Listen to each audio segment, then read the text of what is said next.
நமது மாநில தலைவர், தமிழ்நாடு சமூக சட்ட பாதுகாப்பு சங்கத்தின் தலைவர் வழக்கறிஞர் அண்ணன் ராமச்சந்திரன் அவர்கள் உட்பட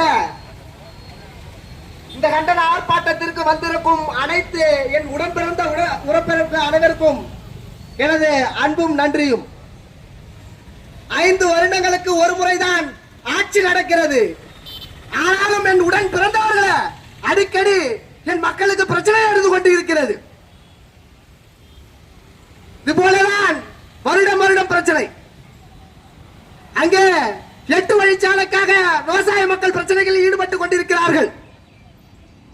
பரந்தூர் விமான நிலையம் கட்டுவதற்காக நிலத்தை அபகரித்ததற்காக மக்கள் பிரச்சனையில் ஈடுபட்டுக் கொண்டிருக்கிறார்கள். இங்கே நீட் தேர்வை எதிர்கொள்ள முடியாமல் அனிதா அவர்கள் மறைத்துக் கொண்டார்கள்.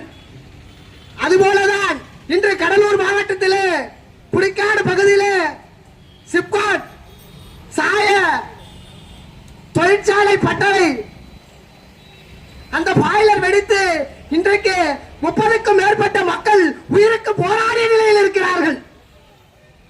இவர்களுக்கு இந்த அரசு என்ன பதில் சொல்லும்? அவர்களின் பெற்றோர்களுக்கு என்ன பதில் சொல்லும்? அவர்களின் பிள்ளைகளுக்கு என்ன பதில் சொல்லும்? தன் தந்தை வேலைக்கு போய் வருவார் என்றுதானே வீட்டில் நம்பிக்கொண்டு இருக்கும். ஆனால் அங்கு இப்படிப்பட்ட இடைச்செயல் நடந்திருக்கும், எப்படி எதிர்பார்த்திருக்கும்?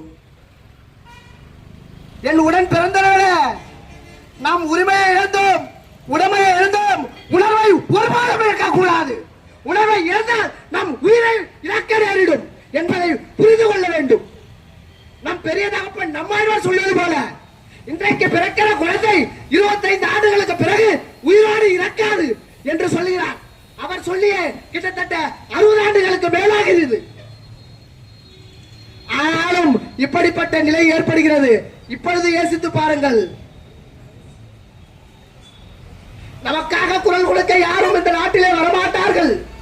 மேதகு தலைவர் அவர்கள் சொல்வதை போல இந்த திமுகவும் அதிமுகவும் காங்கிரசும் பிஜேபியும் நமக்கு பாதுகாப்பை உறுதி செய்யாது.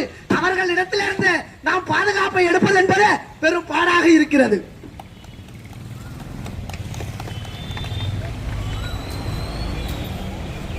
மக்களுடைய வரிப்பணத்திலிருந்து சம்பளம் வாங்குற நீங்க அரசியல் வாழ்ந்துங்க.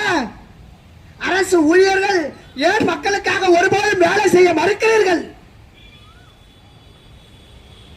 அரசோட கட்டுப்பாட்டில இருந்து யாராவது மக்கள் போராடினாரா அவங்களுக்கு எதிர்ப்பாடு இனவாதம் பேசுற, நீ மொழிவாதம் பேசுற என்று ஏவி விடுறது.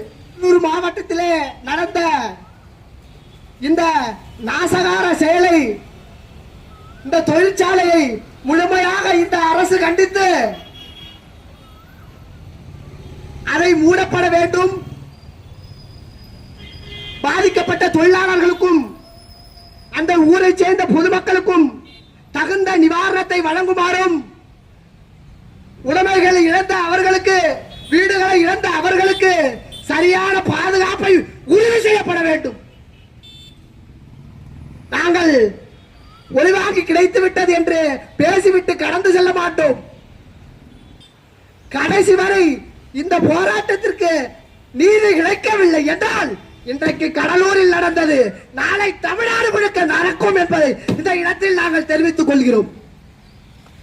என் உடன் பிறந்தவர்களே, கடலூர் வாழ் மக்களே, இங்கு இருப்பவர்கள் அனைவரும் அவர்களின் சுயநலத்திற்காகவோ இல்ல அவர்களின் குடும்பத்திற்காகவோ இந்த இடத்தில் உட்கார்ந்து நாங்கள் பேசிக் கொள்ளவில்லை.